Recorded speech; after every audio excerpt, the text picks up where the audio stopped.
গাছেদের ঘুম কিন্তু অলরেডি ভেঙে গেছে। তোমরা কি এখনো ঘুমিয়ে আছো?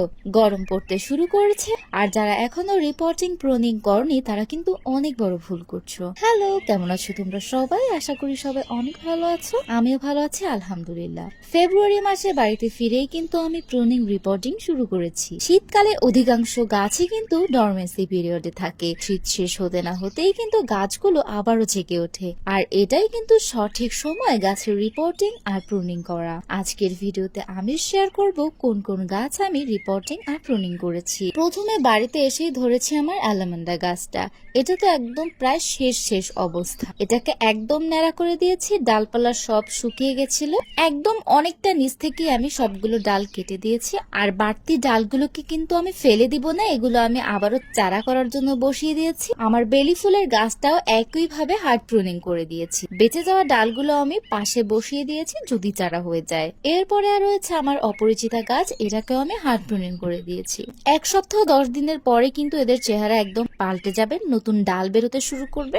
আমি এই ভিডিও শেষেই কিন্তু 10 দিন পরের আপডেট দিয়ে দিব।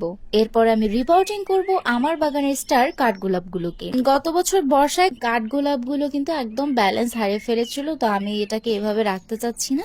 এদেরকে আমি লম্বালম্বি ভাবে শেপে রাখতে চাচ্ছি, তো খুবই সাবধানে সব গাছগুলোকে আমি রিপোর্টিং করে দিচ্ছি।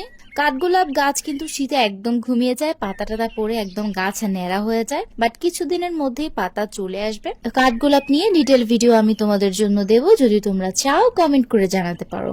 আমার এই রাবার গাছটাও আমি রিপোর্টিং করে দিচ্ছি, কেটে নতুন একটা টবে বসিয়ে দিচ্ছি। এটাকে আমি ইনডোরে রাখবো। এই গাছটার নাম আমি জানি না, বহুদিন ধরে টবের কিনারে ছিল, তো এটাকে আমি নতুন টবে দিয়ে দিচ্ছি। আর দেখতেও কিন্তু অসাধারণ লাগছিল। তোমাদের যাদের ক্যালাডিয়াম আছে তারা কিন্তু এখনই এর কন্দগুলো উঠিয়ে আবার ভেঙে ভেঙে লাগিয়ে দাও।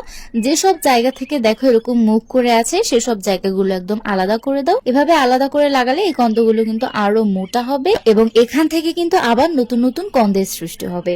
তো আমি এগুলোকে উঠিয়ে কন্দগুলো ভেঙে ভেঙে একদিন রোদে শুকিয়ে কিন্তু লাগিয়ে দিয়েছি। আমার কাছে 3 ধরনের ক্যালেডিয়াম ছিল, সবগুলোকে আমি নতুন করে আবার লাগিয়ে দিচ্ছি। আমার এই স্নেক প্ল্যান্টটা আমার একটা সাবস্ক্রাইবার গিফট করেছিল, সেটা থেকে নতুন বেবি হয়েছে। এটাকে আমি আলাদাভাবে লাগিয়ে দিব, আর আলাদা টবে দেওয়ার পর কিন্তু আলাদাই সুন্দর লাগছে। বেবি টিয়ার্স গুলো একদম নষ্ট হয়ে গেছিল, এগুলোকেও আমি আলাদা আলাদা করে নতুন করে লাগিয়ে দিচ্ছি, এতে করে গ্রোথ ভালো আসবে। এখন থেকে আবার নতুন গাছগুলোর গ্রোথ হবে, দেখতে বেশ ভালোই লাগবে। একইভাবে জেব্রিনা গাছগুলোকেও লাগিয়ে দেব। জেব্রিনা গাছ তো একদম নিশ্চিহ্ন হয়ে গেছে বললেই চলে, তারপরে যতটুকু যে বেঁচে ছিল এগুলো আমি আলাদাভাবে লাগিয়ে দিচ্ছি। আর দেখো সপ্তাহখানিকের মধ্যে নতুন গ্রোথ চলে এসেছে গাছে। স্নেক প্ল্যান্টের পাতা লাগিয়েছিলাম, ভিডিও তোমাদের সাথে শেয়ার করেছি। অনেকগুলো বাচ্চা কাচ্চা হয়েছে, বাড়িতে না থাকার কারণে এদের যায় অবস্থা, তো সবগুলোকে তুলে সুন্দর করে আলাদা আলাদা পাত্রে লাগিয়ে দিচ্ছি। আর এই বড় স্নেক প্ল্যান্টটাও আমি রিপোর্টিং করে দিব, আর এখন কিন্তু দেখতে বেশ ভালো লাগছে। আমি কিন্তু আমার ম্যাক্সিমাম গাছগুলোকেই আবার নতুন করে রিপোর্টিং করে দিয়েছি, এবং যেগুলোতে দরকার হার্ড প্রুনিং করেছি। সবগুলো দেখাতে গেলে ভিডিও অনেক লম্বা হয়ে যাবে, তো চলো এখন আমি তোমাদের 10 দিন পরের আপডেট গুলো দিয়ে দিই। দেখো অ্যালামান্ডা গাছে কিন্তু নতুন পাতা বেরিয়েছে, বেলি ফুল গাছেও নতুন পাতা চলে এসেছে, বিভিন্ন জায়গা থেকে ব্রাঞ্চ বের হয়েছে, প্রচুর পরিমাণে ফুল পাওয়া যাবে ইনশাল্লাহ।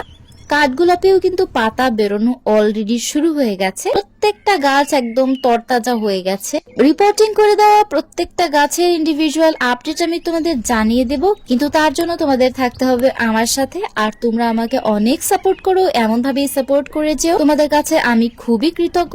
এই ভিডিওটি সম্পূর্ণ দেখার জন্য অসংখ্য ধন্যবাদ। ভিডিওটি ভালো লাগলে ভিডিওতে একটা লাইক করবে, আর কমেন্টে তোমাদের মূল্যবান মন্তব্য রেখে যাবে। আর যারা এখনো রিপোর্টিং প্রুনিং করনি তারা কিন্তু একদম দেরি করো না। টাটা।